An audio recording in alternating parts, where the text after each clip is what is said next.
बिस्मिल्लाहिर्रहमानिर्रहीम। स्टूडेंट्स, आज जो है वो हमारा स्केलर प्रोडक्ट से रिलेटेड लास्ट टॉपिक है।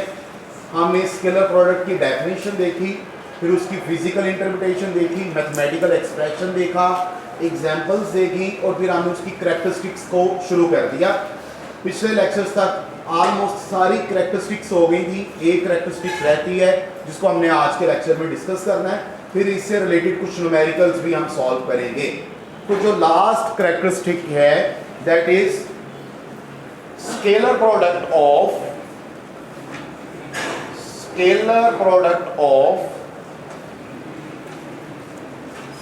Two vectors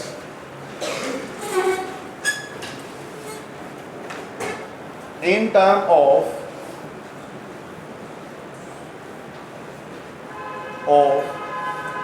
rectangular components।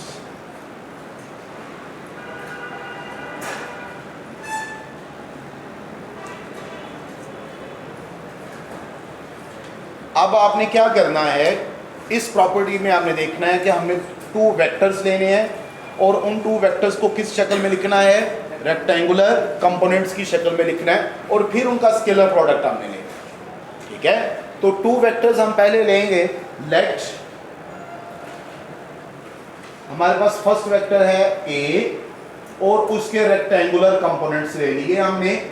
X component आएगा, जब एक्स आएगा तो आई यूनिट वेक्टर आएगा।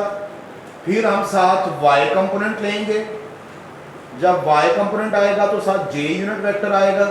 अगर तो वेक्टर प्लेन में है तो ये दो कंपोनेंट्स ही काफ़ी होंगे, लेकिन हम एक जनरल फार्मूला बना रहे हैं तो हम थर्ड कंपोनेंट भी लेंगे स्पेस के लिए, तो ये ए जी के यूनिट वेक्टर आ जाएगा। तो ए x i plus A y j plus A z k, ये जो तीनों हैं ये वेक्टर ए के रेक्टेंगुलर कंपोनेंट्स हैं। इसी तरह मेरे पास दूसरा वेक्टर है बी, तो B के भी मैं रेक्टेंगुलर कंपोनेंट्स लूंगा। It would be b x i plus B y j plus b ji k. I यहां पर यूनिट वेक्टर है, जे भी यूनिट वेक्टर है, के भी यूनिट वेक्टर है। तो मैंने ए और बी वेक्टर को रेक्टेंगुलर कंपोनेंट्स की शक्ल में लिख लिया। अब मुझे ए डॉट बी लेना है। A dot B by definition ये किसके इक्वल होता है, ये होता है A B cos of theta. This is your equation number, suppose this is your equation number 1, this is your equation number 2 and this would be your equation number 3। Now I can also write it as A dot B is equal to A dot B. अब मैं vector A को components की शक्ल में लिखूंगा तो क्या बन जाएगा, ए x i plus A y j plus A z के डॉट एज इट इज, क्योंकि ये डॉट है। और बी के अब कंपोनेंट्स आ जाएंगे B x i plus B y j plus b जी। तो मैंने ए को भी उसके कंपोनेंट्स की शक्ल में लिख दिया और बी को भी उसके कंपोनेंट्स की शक्ल में लिख दिया। आ जाए जी, आ जाए। तो अब आपके पास next a dot B is equal to, ये फर्दर किसके इक्वल होगा। अब क्या करते हैं स्टूडेंट, जरा देख लीजिएगा कि मेरे पास दोनों वेक्टर्स की 3 टर्म्स हैं, first term, second term, third term, first term, second term, third term. मैं क्या करूंगा, 1 बाय 1 इस वेक्टर ए की हर टर्म का, लेट्स से ये फर्स्ट टर्म है, ये सेकंड टर्म है और ये कौन सी है, थर्ड टर्म है, इसका स्केलर प्रोडक्ट या डॉट प्रोडक्ट लूंगा इस पूरी टर्म के साथ। Is that clear? ठीक है, तो मेरे पास क्या होगा, जरा फर्स्ट स्टेप देख लीजिएगा। It would be a x i dot b x i plus B y j plus b ji k. Plus A y j dot b x i plus B y j plus b ji k plus A z के dot b x i plus B y j plus b ji k. ये आपके पास complete होगा। देख लीजिए, sequence follow कीजिए। First term का इस पूरी टर्म के साथ डॉट प्रोडक्ट, सेकंड टर्म का पूरी टर्म के साथ डॉट प्रोडक्ट, थर्ड टर्म का इस पूरी टर्म के साथ डॉट प्रोडक्ट। फर्स्ट टर्म को ध्यान से समझ लीजिएगा, नेक्स्ट मैं अगर खुद भी कर दूंगा तो आपको आइडिया हो जाएगा कि मैंने क्या किया है। ज़रा गौर कीजिएगा प्लीज़। ये आपके पास a x i dot b x i, अब ये ए एक्स और बी एक्स ये दोनों नंबर्स हैं, मैग्नीट्यूड है, तो ए एक्स बी एक्स के साथ मल्टीप्लाई होगा, नंबर नंबर के साथ मल्टीप्लाई होंगे, ब्रैकेट आई डॉट आई आ जाए। आई ये वाला यूनिट वेक्टर और ये आई ये वाला यूनिट वेक्टर, दोनों के दरमियान डॉट लगाना लास्ट में, plus A x B Y I dot J. Is that clear? और वैसे भी नजर आ रहा है x है तो x का यूनिट वेक्टर क्या होगा i, y है तो y का यूनिट वेक्टर j, प्लस इसी पैटर्न को फॉलो करते हुए a x b z क्या होगा i dot k। Is that clear? Next चलिए, प्लस ए Y b x j dot आई प्लस ए Y B y j dot जे प्लस ए Y b z j dot k. Okay, आगे जगह नहीं है, मैं third term को इधर लिख रहा हूं, प्लस जी क्या है Z, A ji B X K dot I plus A ji B Y K dot J plus A ji B जी के डॉट के। ये मेरे पास ठीक है। Suppose this is your equation number 4। ये कंप्लीट जो इक्वेशन है मैंने इसको 4 का नाम दिया। Is that clear? कोई मसला तो नहीं है यहां तक? Okay, we know that now this is very important.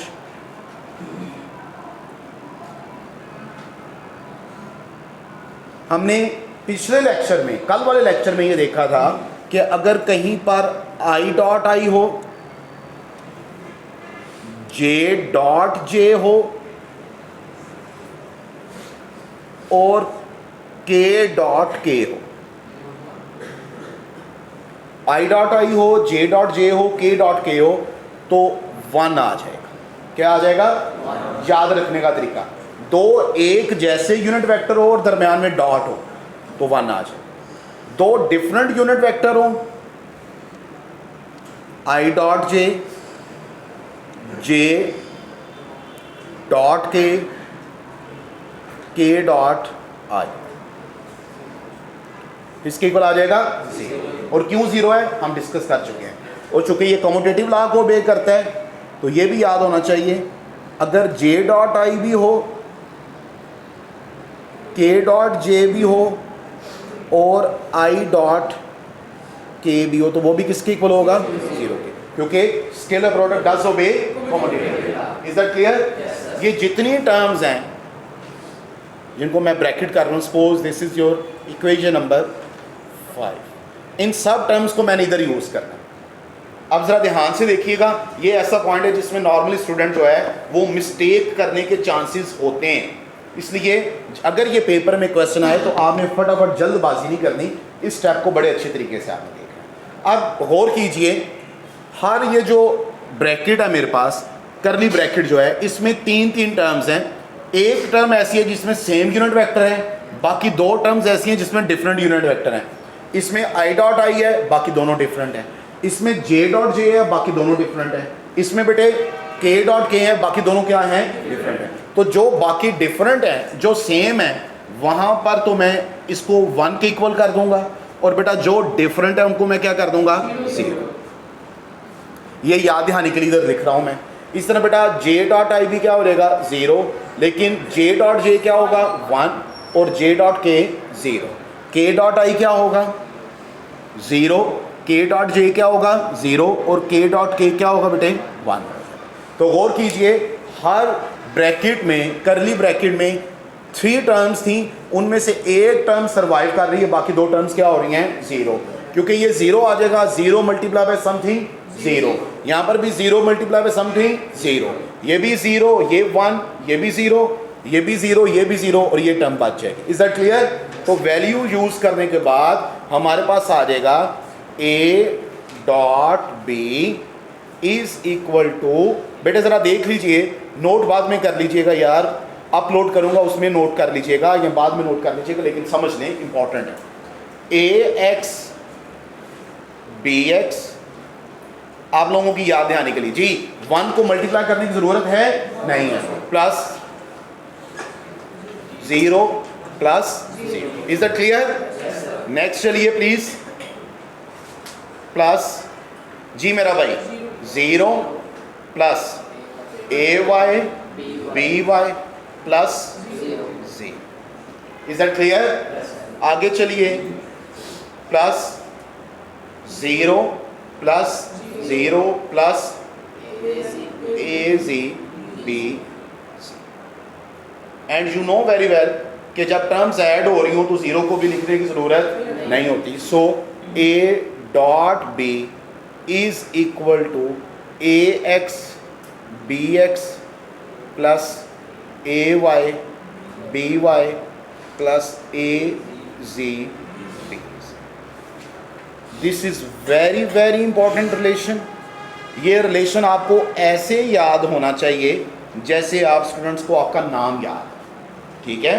अगर आप सोए हुए हैं रात को और कोई 1 बजे भी उठा के आपसे पूछे कि आपका नाम क्या है, तो आपको उसमें मिस्टेक नहीं होती। इस तरह अगर आपसे कोई ये रिलेशन पूछे तो इस रिलेशन में भी मिस्टेक नहीं होनी चाहिए, क्योंकि इसको न्यूमेरिकल्स के अंदर भी हमने यूज़ करना है, इसका यूज़ MCQs में भी आ सकता है, ठीक है?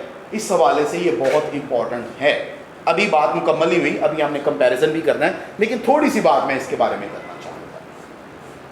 ये फार्मूला कब अप्लाई होगा, गौर कीजिए, रट्टा नहीं लगाना बात को। अगर 2 वेक्टर्स दिए जाएं और वेक्टर्स के कंपोनेंट्स हमें गिवन हो, if the vector components of 2 vectors are given and we have to find their scalar product, if the rectangular components of a vector are given and we have to find its scalar product, तो हम ये formula apply करें, ठीक है? मैं नीचे लिख लेता हूं, this formula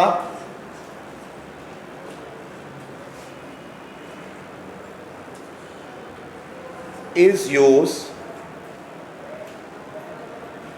when rectangular components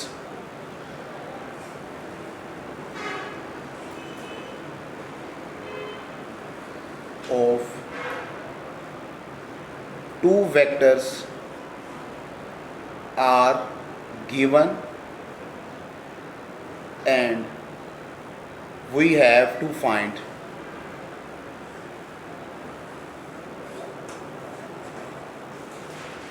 their scalar product। अभी एक एग्जाम्पल दूंगा, बात और अच्छे तरीके से क्लियर हो जाएगी। ये बात समझ आई है या नहीं आई? अब एक छोटी सी मैं आपको एग्जाम्पल देता हूं। मसलन गौर कीजिएगा,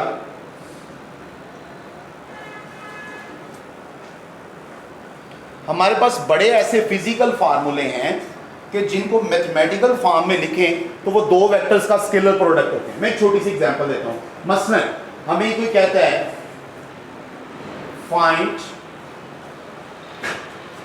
वर्क डन,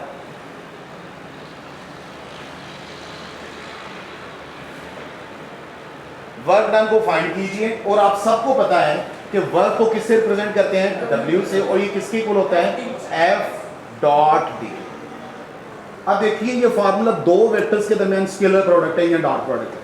अगर किसी न्यूमेरिकल में या MCQs में या शॉर्ट क्वेश्चन में आपको fx की वैल्यू दे दूं, मैं कोई प्लांटेड नहीं दे रहा, बस एक जनरल लिख रहा हूं, 4i plus 9j plus 2k, और डिस्प्लेसमेंट की वैल्यू दे देता हूं 4i प्लस 9k। अब एक और लेसन इसमें मैंने आपको समझाना है। fx और d की वैल्यू, सॉरी f और d की वैल्यू मैंने आपको दे दी। ये दो वैल्यूज दे के आपको कहता है find work. If f is this one and d is this one, find work W। अब आपको ये फार्मूला यूज करना, इधर मैंने a फर्स्ट वेक्टर लिया और दूसरा क्या लिया है, b। उधर फर्स्ट वेक्टर कौन सा है, f, और दूसरा क्या होगा, हम कहेंगे एज वर्क का फार्मूला किसके इक्वल है, fx dx plus fy dy plus fz dx। Same pattern है ना स्टूडेंट्स, देखिए ax bx plus ay by plus az bz।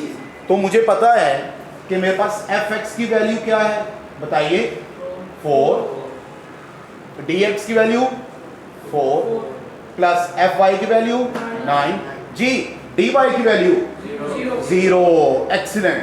अब वो आपको कंफ्यूज कर सकता है, इधर वो 3 कंपोनेंट्स दे देगा, इधर कोई 2 कंपोनेंट देगा, और वो साथ में पैटर्न बना देगा। तो ये k है भाई, j नहीं है।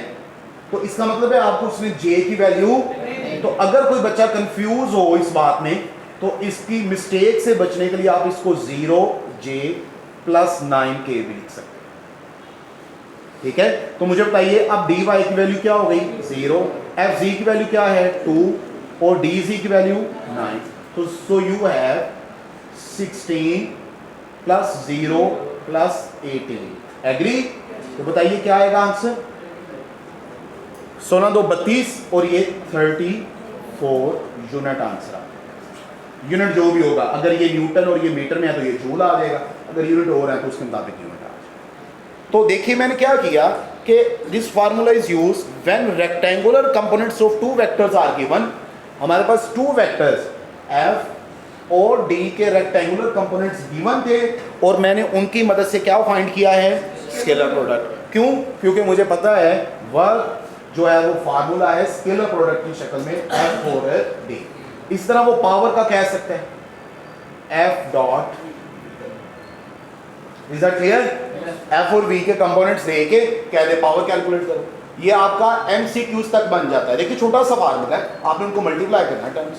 अगर आपकी अच्छी प्रैक्टिस है तो 30 to 40 सेकंड्स में ये कंप्लीट हो जाए। Is that clear? अच्छा, एक तो फार्मूला यूज हो गया अगर आपको रेक्टेंगुलर कंपोनेंट्स दिए जाएं और उनका स्केलर प्रोडक्ट फाइंड करना है। अब इसका क्या कोई और यूज भी है? जी मेरा भाई और यूज भी है, मैं अब दूसरा यूज भी बताता हूं। आपके पास इधर इक्वेशन, मैंने इक्वेशन नंबर 1 लिखी थी, इसको मैं रेज करने लगा हूं, बाद में देख लीजिएगा।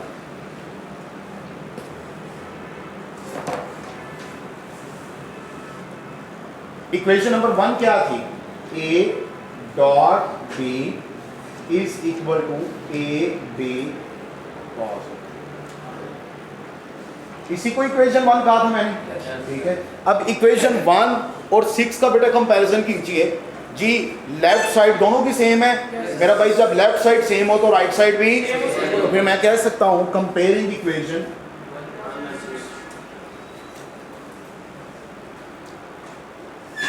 equation 1 and equation 6, you have a b cos of theta is equal to ax bx plus ay by plus अगर बेटे मुझे cos ऑफ थीटा कैलकुलेट करना है तो it would be equal to ax bx plus ay by plus az divided by a। ठीक हो गया बेटे। अच्छा यहां से अगर थीटा कैलकुलेट करूंगा तो cos का क्या ले लूंगा, इनवर्स। ठीक है, तो theta would be equal to cos inverse of ये पूरी की पूरी टर्म एज इट इज ये ब्रैकेट में। ठीक हो गया। अच्छा एक चीज पे बच्चे कंफ्यूज होते हैं, ये मेरा एक्सपीरियंस है। ये डिनोमिनेटर में क्या है, ये a क्या है और ये b क्या है, magnitude of vector a and magnitude of vector b। अगर आपको a और b कंपोनेंट्स की शक्ल में दिए हैं तो मैग्नीट्यूड कैसे फाइंड करेंगे उनका, a का मैग्नीट्यूड कैसे फाइंड करोगे, a is equal to a x का स्क्वायर प्लस a y का स्क्वायर प्लस a z का स्क्वायर। और b फाइंड करोगे तो वो कैसे करोगे, b x का स्क्वायर प्लस b y का स्क्वायर प्लस b z का स्क्वायर। ये फार्मूले हैं मेरा भाई, ये मैग्नीट्यूड फाइंड। ठीक है, तो आपको बेटा कंपोनेंट्स दिए गए, a का मैग्नीट्यूड कैलकुलेट कर दीजिए, b का मैग्नीट्यूड कैलकुलेट कीजिए, ऊपर a डॉट b कैलकुलेट कीजिए, फिर a का अलग मैग्नीट्यूड फाइंड करना है, b का अलग, जो वैल्यूज आए फिर उनको मल्टीप्लाई करना है। समझ आ गई बात की, ऊपर भी आपके पास इनको फिर डिवाइड कीजिएगा, उसका इनवर्स लेंगे तो बेटा आपके पास थीटा। Is that clear. अच्छा इसी क्वेश्चन को मेरा भाई मैं आगे बढ़ा सकता था, फाइंड वर्क मैंने कहा। ठीक है, मैं ये भी कह सकता था अगर f और d आपको दिए हैं तो find angle between f and d, f और d के दरमियान एंगल फाइंड करें। f और d के दरमियान क्या फाइंड करें, एंगल फाइंड करेंगे। तो मैंने अब f दिया और d दिया, इन दो वेक्टर्स के दरमियान एंगल फाइंड करना है, ये वाला फार्मूला लगेगा। सर कैसे पता चला ये फार्मूला लगेगा, भाई आपके पास f भी रेक्टेंगुलर कंपोनेंट्स की शक्ल में दिया है, d भी रेक्टेंगुलर कंपोनेंट्स की शक्ल में दिया है। दो वेक्टर्स अगर रेक्टेंगुलर कंपोनेंट्स की शक्ल में दिए जाएं और उनके दरमियान अगर आपने एंगल फाइंड करना है तो हम ये फार्मूला अप्लाई करेंगे। हम उसको ऊपर वाले f डॉट d कैलकुलेट कर लेंगे जो भी हमने पीछे कैलकुलेट किया। ठीक है, क्या आंसर आया था 34 जूल, ये आपके पास आया। फिर f का मैग्नीट्यूड फाइंड कर लीजिए, फिर d का मैग्नीट्यूड फाइंड करने, उन दोनों को मल्टीप्लाई करें, ऊपर 34 है, नीचे देखिएगा क्या वैल्यूज आती हैं, उसको डिवाइड करें, उसका इनवर्स लें, आपके पास एंगल आ जाए। इज दैट क्लियर, समझ आई बात की। तो this formula is use when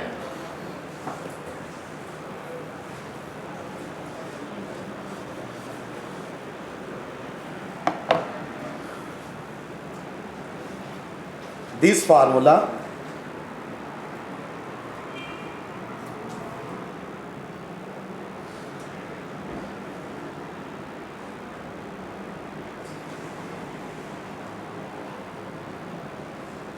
useful when rectangular components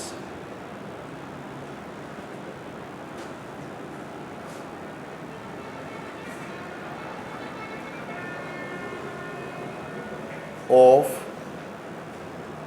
two vectors are given and we want to find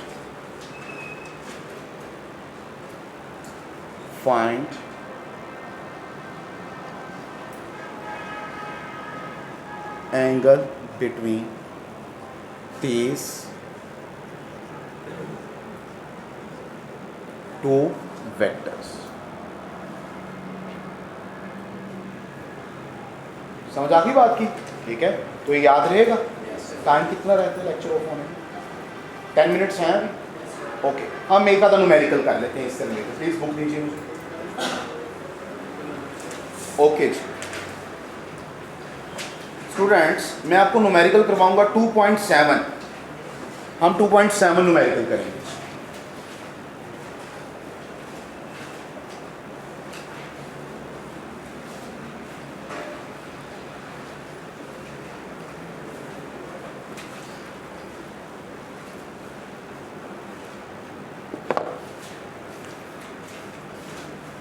2.7 है जी, पेज नंबर 45 है आपकी बुक्स का। 2.7 न्यूमेरिकल है। क्वेश्चन 2.7 गिवन डाटा, हमें प्रोवाइडेड इंफॉर्मेशन क्या है, प्रोवाइडेड डाटा क्या है हमारा। Find the angle between two vectors are given. A is equal to 5i plus j and b is equal to 2i plus 4j। Find the angle between two vectors. To find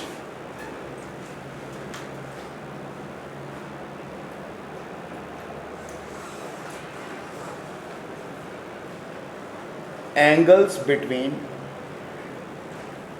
two vectors which is represented by theta. As usual angle को हम theta से ही represent करते हैं। Solution कैसे solve करेंगे जी मेरा भाई, जो मैंने गुजारिश थोड़ी देर पहले आपसे की।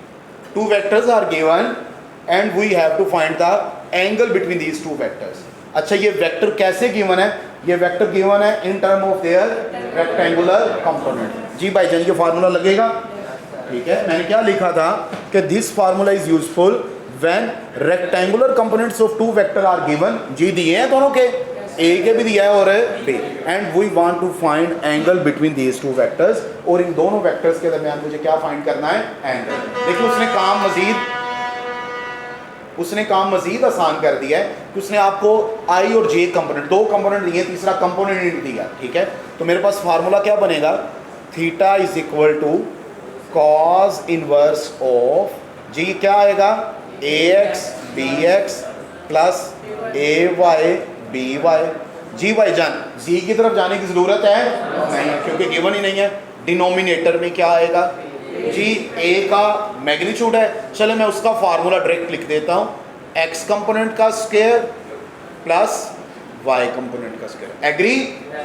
फिर उसने मल्टीप्लाई होना है किसके? बी के मैग्नीट्यूड के साथ। और बी का मैग्नीट्यूड कैसे निकालेंगे? बी एक्स का square plus B Y. Is that clear? इस फार्मूले में कोई कंफ्यूजन तो नहीं है? मैंने ये जो आपको सेपरेट दो फार्मूले बताए थे, ये मैंने डिनोमिनेटर के नीचे ही लिख दिए, बस यही किया और कुछ नहीं किया। ठीक है, अब गौर कीजिए मेरा भाई, मुझे बताएं ए एक्स की वैल्यू क्या है? ए एक्स की वैल्यू क्या है? 5। कैसे पता चला 5 है? आई यूनिट वेक्टर की। कैसे पता चला? आई यूनिट वेक्टर है। ओके, बी एक्स 2 के इक्वल है, ए वाई 1 के इक्वल है, और बी वाई भी बेटा किसके इक्वल है? 4 के इक्वल है। इसकी वैल्यूज यूज करेंगे, इनवर्स लेंगे तो हमारे पास आंसर आ जाएगा। Is that clear? Yes sir. Thank you so much. बाकी इंशाल्लाह नेक्स्ट देखिए।